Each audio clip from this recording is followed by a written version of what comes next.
역사학자 아놀드 토인비가 한 말 중에 창조적 소수라는 말이 있습니다. 많이들 들어보셨을 겁니다.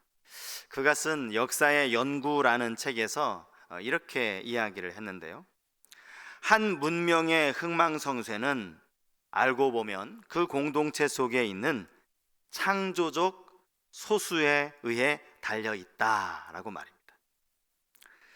나라가 부강하게 되려면 모든 국민들이 다 똑똑해야 하고 모든 국민들이 다 뛰어난 경제 지식을 갖추어야만 하느냐?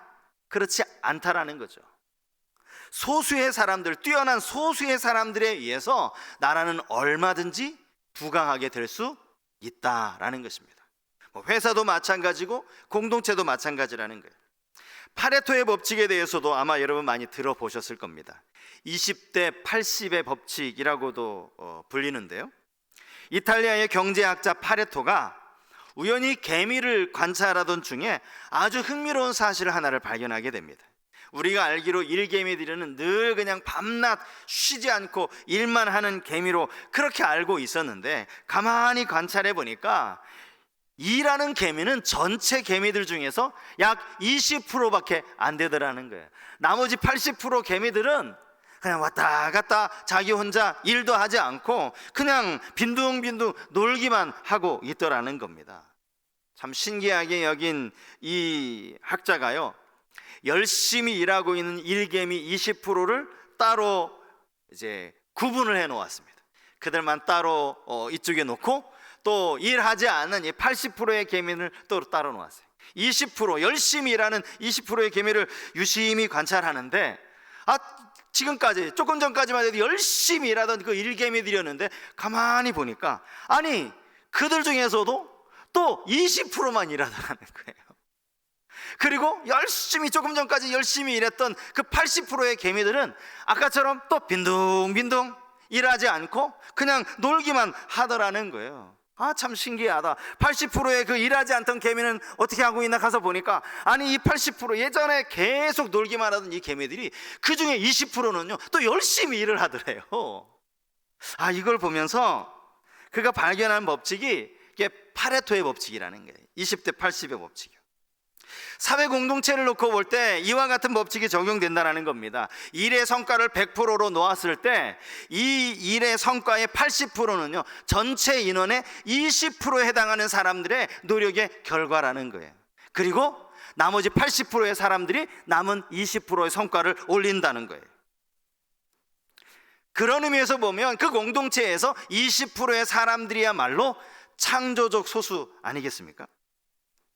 제가 이 본문을 묵상하면서 이 파레토의 법칙이 떠오른 것은요, 사실 오늘 이 본문은 그 반대죠. 거꾸로 그 반대에 해당하는 말씀이기 때문입니다. 오늘 우리가 읽은 본문에서 7절부터 10절까지 말씀을 보시면 여기에 이 4절에 4번씩이나 반복돼서 사용되는 구절이 있습니다. 그게 뭡니까? 그들 가운데 어떤 사람들은, 그들 중에 어떤 사람들은, 이게 절마다 나와요. 8절 9절 8, 7, 8, 9, 10 4번이나 나옵니다. 여기 이 어떤 사람이라는 것이 전체가 아닌 그 소수를 의미하는 것 아니겠습니까? 하지만 이들은 창조적인 소수라기보다는 오히려 파괴적인 소수라고 말할 수 있을 겁니다. 왜냐하면 그 소수의 사람들로 인해서 이스라엘 공동체 전체가 무너지는 그러한 결과를 초래하게 만들었기 때문이죠. 오늘 본문은요, 바울이 이 고린도 교회 성도들을 향하여서 저 광야 시대 이스라엘 백성들을 예를 들면서 그들을 이제 교훈하는 그런 내용이라고 할 수 있는데, 고린도전서 10장 1절 말씀을 먼저 한번 보시겠습니다. 10장 1절 말씀이요. 형제들아, 나는 너희가 알지 못하기를 원하지 아니하노니 우리 조상들이 다 구름 아래에 있고 바다 가운데로 지나며. 바울이 종종 그의 서신서에서 정말 중요한 이야기를 할 때 사용하는 용어가 바로 이 용어예요. 너희가 알지 못하기를 원하지 않는다. 거꾸로 말하면 너희가 이것만큼은 알았으면 좋겠다. 그냥 대충 알지 말고 이것에 대해서는 너희가 확실하게 알았으면 좋겠다. 그런 의미의 말 아닙니까? 지금 바울이 강조하고자 하는 것은 하나님의 특별한 은혜입니다. 하나님의 특별한 은혜. 그들이 다 구름 아래에 있었고 바다 가운데로 지났다라고 말하고 있는데, 여기서 말하는 구름이 뭐겠어요? 이스라엘 백성들을 인도하는 구름 기둥을 의미하는 것입니다. 우리나라도 이제 한여름의 날씨가 마치 그 아프리카를 방불한다고 해서 한 지역의 이름을 데프리카라고 그렇게 부르지 않습니까? 그만큼 우리나라도 이제 한여름 날씨가 꽤 더워졌다라는 거죠. 올여름은 그래도 그렇게 많이 덥지는 않았던 것 같은데, 기상 뉴스를 보니까요, 올해도 어느 지역인가는 38도까지 올라간 그런 지역도 있더라고요. 여러분, 이 38도가요 광야에서는 그게 아무것도 아니라는 거죠. 광야의 온도는 그것과는 비교가 안 된다는 거예요. 사막에서는 40도 이상의 기온이 아주 쉽게 관측이 되기도 하고요. 그 광야를 이제 이스라엘 백성들이 40년 동안 걸어야 했다라는 겁니다. 그들이 그 오랜 기간을 버틸 수 있었던 이유가 뭡니까? 하나님이 보내주신 구름 기둥 때문에. 아무리 뜨거운 이 여름이라 하더라도 여러분, 구름이 햇볕을 가려만 줘도 그래도 선선한 기운이 느껴지지 않습니까? 마찬가지로 하나님이 그렇게 구름으로 저들을 막아주셨다는 거예요. 구름 아래에 있었다는 말, 바로 이것이 그 말이죠. 구름 기둥은요, 영적으로 하나님의 임재를 의미하기도 합니다. 뿐만 아니라 바다 가운데로 지났다는 말, 이것은 그들이 건넌 홍해 바다를 의미합니다. 출애굽기 말씀을 보시면 우리가 이미 잘 아는 말씀이지만, 사실 그 당시 이스라엘 백성들 입장에서는 이게 정말 얼마나 마음이 긴박했는지 우리가 그 충분히 상상할 수 있습니다. 그들이 어쨌든 이 홍해를 건너가야 이제 애굽의 노예로부터 완전한 자유의 몸이 되는데, 앞에 홍해 바다가 흐르고 있는 거예요. 그리고 나서 뒤를 돌아보니까 저 멀리에서부터 바로의 군대가 막 말을 타고 이제 자기들을 막 뒤쫓아 오고 있는 겁니다. 이 광경을 본 이스라엘 백성들이 입에서 원망이 나오고 불평이 나오기 시작했습니다. 그때 하나님께서 이스라엘 백성 앞에 놓인 홍해 바다를 갈라주시죠. 성경에 나와 있기를 그 바다를 마른 땅같이 건넜다라고 성경에 그렇게 나와 있어요. 그들이 무사히 홍해 바다를 건너자마자 벽이 되어 있던 그 바닷물은 다시 흐르기 시작합니다. 창일하게 흐르기 시작하죠. 자, 출애굽기 14장 27절 이하의 말씀을 제가 읽어드리겠습니다. 모세가 곧 손을 바다 위로 내밀매 새벽이 되어 바다의 힘이 회복된지라. 애굽 사람들이 물을 거슬러 도망하나 여호와께서 애굽 사람들을 바다 가운데 엎으시니 물이 다시 흘러 병거들과 기병들을 덮되 그들의 뒤를 따라 바다에 들어간 바로의 군대를 다 덮으니 하나도 남지 아니하였더라. 여러분, 덮었다는 말이 뭡니까? 바닷물이 그들을 완전히 삼켜버렸다는 거죠. 바닷속에 가라앉았다는 겁니다. 하나도 남지 않았다라고 성경은 그렇게 말씀하고 있어요. 이건 얼마나 놀라운 기적인지 모릅니다. 지금 바울이 이 편지를 쓰고 있는 이 당시에서 출애굽은요 한참 전 아닙니까? 시대가 한참 지났어요. 그럼에도 불구하고 이스라엘에게 있어서는 이 사건은 결코 잊을 수 없는 사건이죠. 하나님이 어떤 분이신가? 하나님은 바다를 가르시는, 그 바다를 마른 땅이 되게 하시는 놀라운 권능의 하나님이시다. 하나님은 어떤 분이신가? 하나님은 이스라엘을 이처럼 사랑하시는 분이시다. 결정적인 징계가 이 바로 홍해 사건 아니겠습니까? 그것만이 아니죠. 그렇게 홍해를 건넌 이스라엘 백성들이 광야를 지나는 동안 먹을 것이 없었어요. 하나님은 하늘에서 신령한 만나를 먹여주십니다. 또 신령한 음료를 먹여주셨다라고 나와요. 그들이 마신 음료가 뭐겠습니까? 물이 없어 막 지쳐있을 때 반석을 치면 반석에서 샘물이 나와서 먹게 하시는 거예요. 마라의 쓴물을 써서 먹을 수 없는 그 물인데 하나님이 그 물을 달게 하시는 놀라운 일들을 베푸시는 거죠. 이게 다 하나님의 은혜라는 거예요. 근데 중요한 건요, 그들이 그렇게 하나님의 은혜를 맛봤잖아요. 홍해를 건너가는 기적, 만나와 메추라기로 먹여주시는 그런 기적들을 맛봤잖아요. 그럼에도 불구하고 그들 모두가 다 광야를 무사히 통과한 것이 아니라는 사실이죠. 바울이 뭐라고 얘기합니까? 오늘 본문 5절 말씀을 보십시오. 그러나 그들의 다수를 하나님이 기뻐하지 아니하셨으므로 그들이 광야에서 멸망을 받았느니라. 이걸 다 경험했는데 광야에서 결국은 멸망을 받았다는 거예요. 아시는 것처럼 홍해를 건넌 이스라엘 백성들, 그들 가운데 여호수아와 갈렙 두 사람 말고는요 가나안 땅에 도착한 사람이 없었어요. 다 광야에서 죽임을 당합니다. 물론 20살 이하의 소년들, 자녀들은 남겨두셨죠. 하나님이 40년 동안 그들로 출애굽 2세대들을 만들지 않습니까? 그 외에는 다 죽은 거예요. 바울이 지금 하고 싶은 이야기가 바로 이것입니다.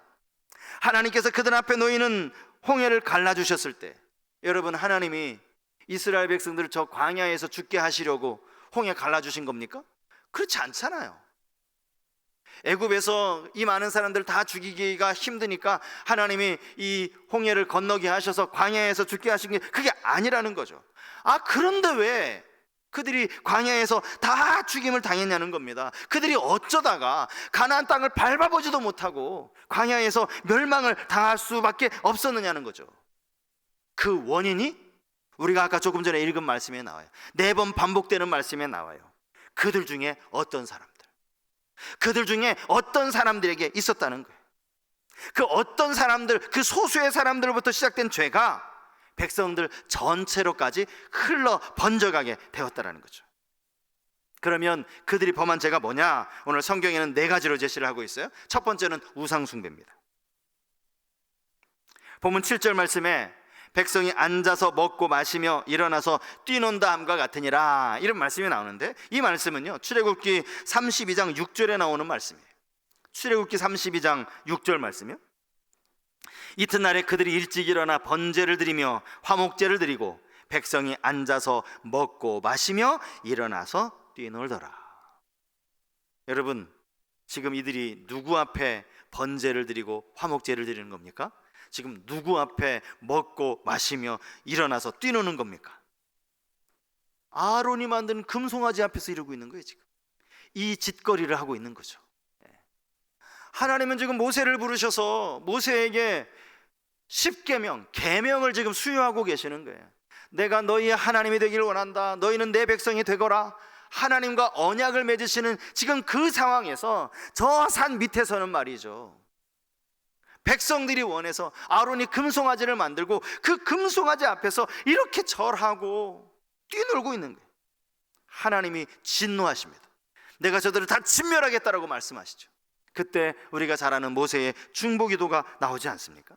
그의 기도를 하나님이 들으셔서 자신의 뜻을 돌이키셨다라는 그 구절이 14절, 출애굽기 32장 14절에 나옵니다. 그들이 범한 우상숭배, 그들이 광야에서 범한 또 하나의 범죄가 무엇입니까? 두 번째는 음행입니다. 자, 보면 8절 말씀입니다.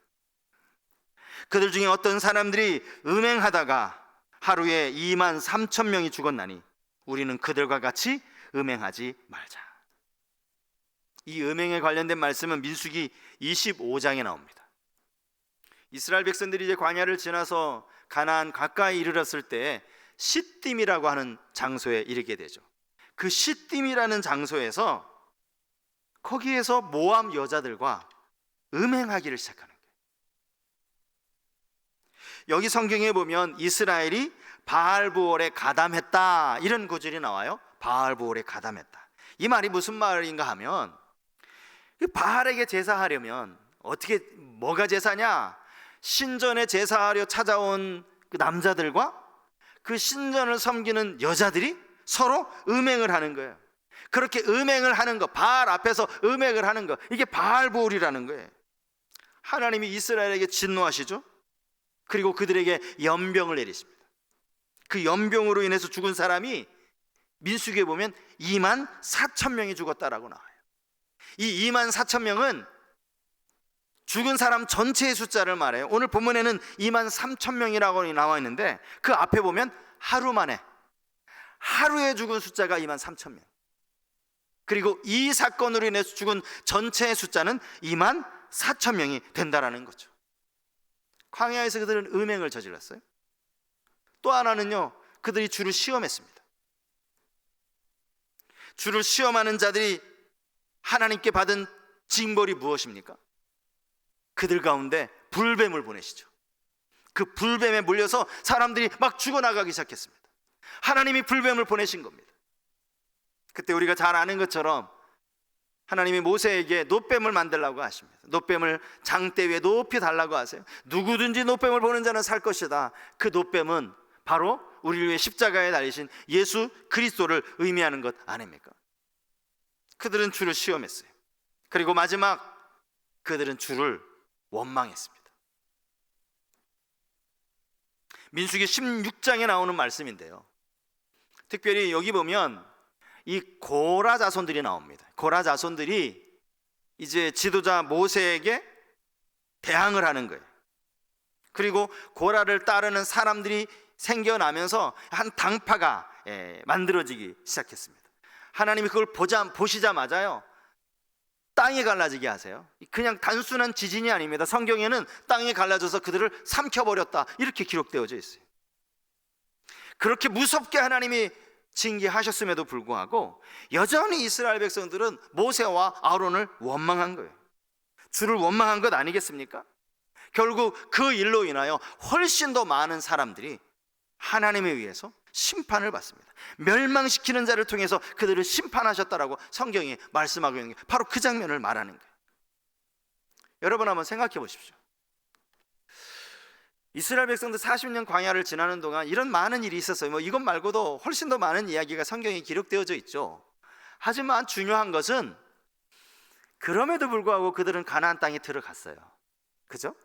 하나님의 출애굽 2세대를 통하여서 가나안 땅에 들어가게 하셨고, 요단강을 하나님 건너게 하셨고, 여리고성 아이성을 무너뜨려 주셨고, 가나안 땅을 정복하고 그 땅에 각 지파별로 정착하도록 그렇게 역사하시지 않으셨습니까? 그런데 바울은 그 얘기는 쏙 빼버리고 말이죠. 그럼에도 불구하고 하나님이 가나안 땅을 주셨다는 그 이야기를 하는 것이 아니라 광야에서 멸망받은 사람들 이야기를 지금 하고 있는 거예요. 하나님의 심판으로 죽은 사람들 이야기예요. 여러분, 그 이유가 뭡니까? 뭐라고 생각하세요? 바울이 그 이야기의 그 이유에 대해서 오늘 본문에서 명확하게 그것도 2번씩이나 제시하고 있습니다. 자, 6절 말씀이 그 이야기예요. 6절. 이러한 일은 우리의 본보기가 되어 우리로 하여금 그들이 악을 즐겨한 것 같이 즐겨하는 자가 되지 않게 하려 함이니. 11절에도 같은 의미의 말씀이에요. 11절. 본문 11절 우리가 읽지 않았습니까? 우리 11절 말씀은 같이 다시 한번 읽었으면 좋겠어요. 같이 읽겠습니다. 그들에게 일어난 이런 일은 본보기가 되고 또한 말세를 만난 우리를 깨우치기 위하여 기록되었더니라. 본보기라는 말을 썼어요. 본보기. 옛날 우리 개역 한글 성경에서는 거울이라고 썼죠. 거울. 사실 이 거울이라는 말이 더 어울리는 것 같아요. 거울. 여러분, 거울이 어떻습니까? 거울은요, 항상 지금 현재 나의 모습을 보여주는 거예요. 거울 속에 작년에 여러분들의 모습이 혹시 비친 적이 있으십니까? 이상하신 거예요. 거울은 항상 지금 현재 나의 모습을 비추는 거거든요. 이스라엘의 그 과거의 일이 현재 나에게 거울이 된다는 그 의미가 뭐겠습니까?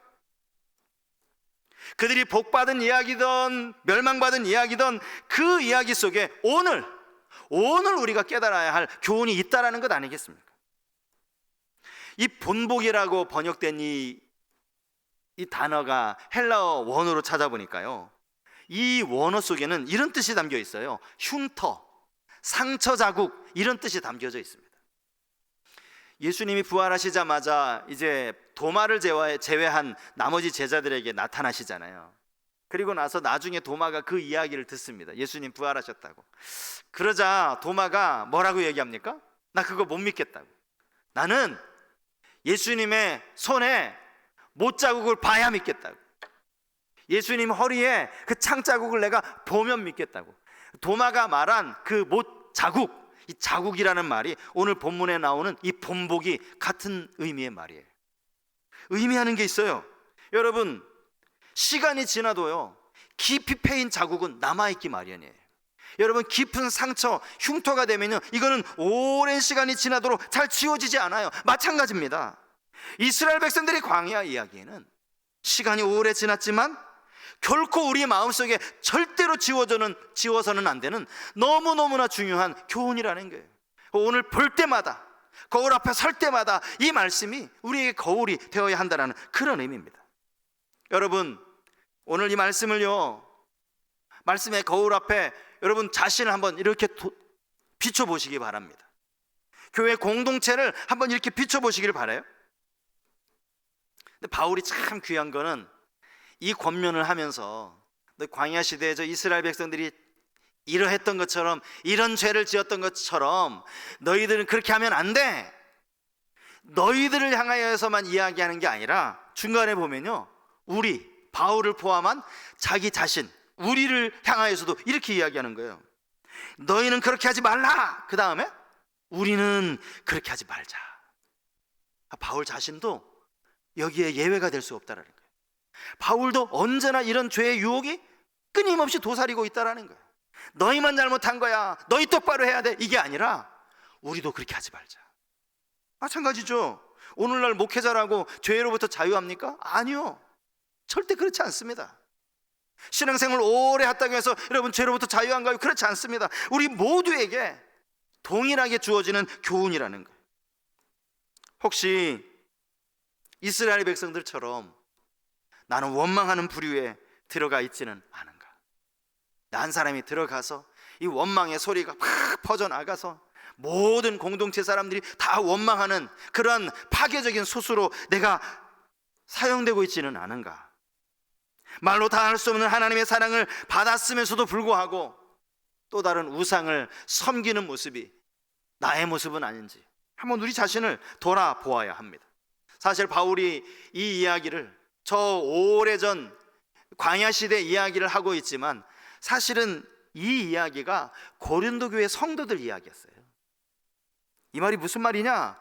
고린도 교회예요, 이들과 똑같은 죄를 그들도 똑같이 짓고 있었다는 거죠. 당시 고린도는요, 이 우상 숭배가 만연했던 지역입니다. 우상 숭배와 함께 따라오는 게 음행이었어요. 음행. 그 요즘 유명한 이 속옷 브랜드 중에서 여러분 비너스라고 다 알고 계실 거예요. 이 비너스가요, 고린도에 이 고린도 사람들이 섬기던 주신, 그러니까 많은 여러 우상들이 있지만 그 중에서도 제일로 섬겼던 신 아프로디테 여신, 이 아프로디테 여신의 다른 말이 비너스예요. 비너스. 그리고 심지어 이런 이야기 여러분 아마 들어보셨을 거예요. 제가 예전에 한번 말씀을 드렸던 것 같아요. 우리가 정말 누구를 가리켜서 내가 너 보니까 너 정말 고린도 사람 같다? 이 말이요, 당시에는 어떻게 이해가 되었는가 하면 당신 고린도 사람 같아, 왜 고린도 사람처럼 살아? 라는 이 말은요, 당신 왜 이렇게 음란하게 살아? 왜 이렇게 음행을 저지르며 살아? 왜 이렇게 성적으로 타락해서? 이 말과 연결이 되어질 정도로 자연스럽게 그렇게 이해가 되었다는 이 말, 뭐를 의미하겠어요? 그만큼 고린도 사람들이 성적으로 타락했다라는 거죠. 음란했다라는 겁니다. 아프로디테 제가 신 이야기 했는데요, 이 아프로디테 신전에는요 여자 사제가 자그마치 1000명이었다고 합니다. 1000명. 그 여자 사제들이 이제 그 여신 앞에 제사를 지내요. 그 제사가 뭐겠어요? 제사를 드리러 오는 남자와 거기서 성적으로 행위를 하는 거예요. 그게 제사라는 거예요. 그럼 뭐 고린도라는 도시가 얼마나 타락했는지 금방 알 수 있는 것 아닙니까? 그러니까 우상 숭배나 음행이나 다 고린도 교회에 해당되는 이야기라는 거죠. 뿐만 아니라 하나님을 시험하는 사람들도 있었어요. 고린도 교회 안에 말이죠. 우상 숭배를 하면서 나름 성경을 조금 안다고요, 자기 나름대로의 어떤 그 지식, 하나님의 사랑, 자비를 오해해가지고 이렇게 시험한 거예요.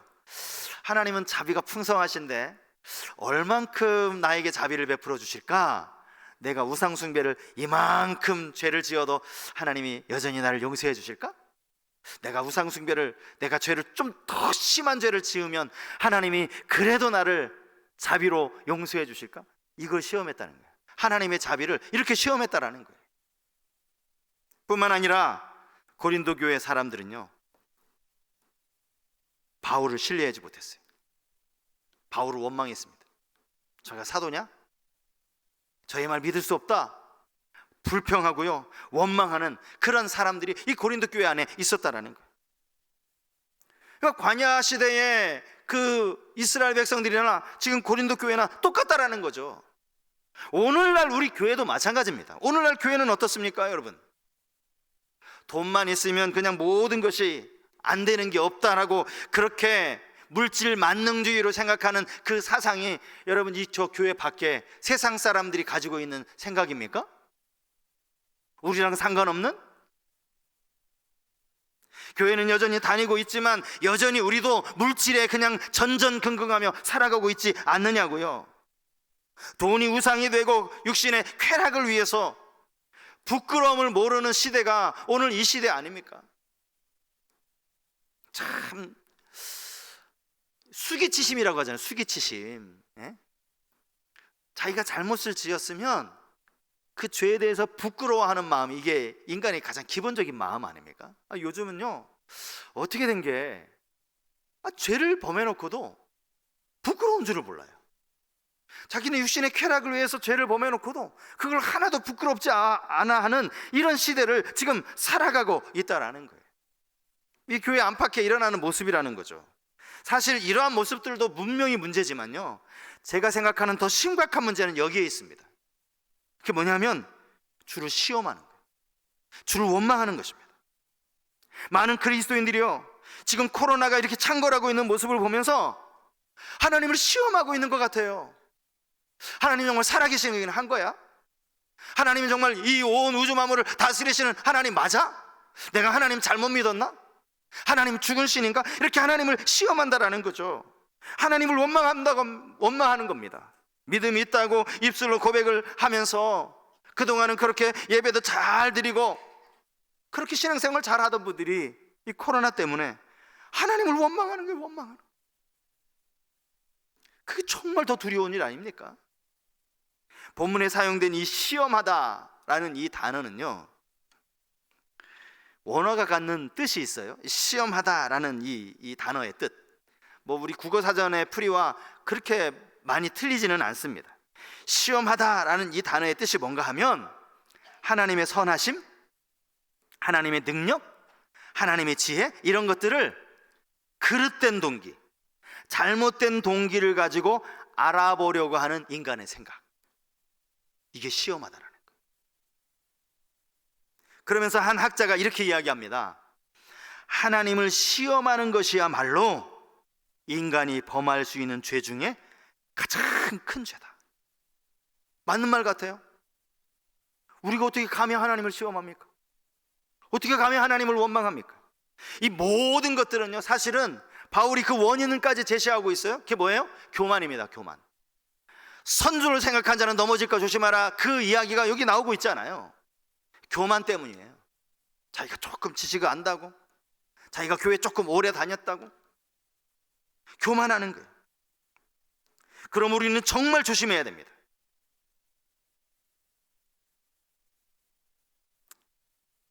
이 어려운 때를 우리가 살아가고 있지 않습니까? 저는 우리 사랑하는 모든 성서교회 우리 성도님들이 앞에서 토인비가 말한 창조적 소수가 될 수 있었으면 좋겠어요.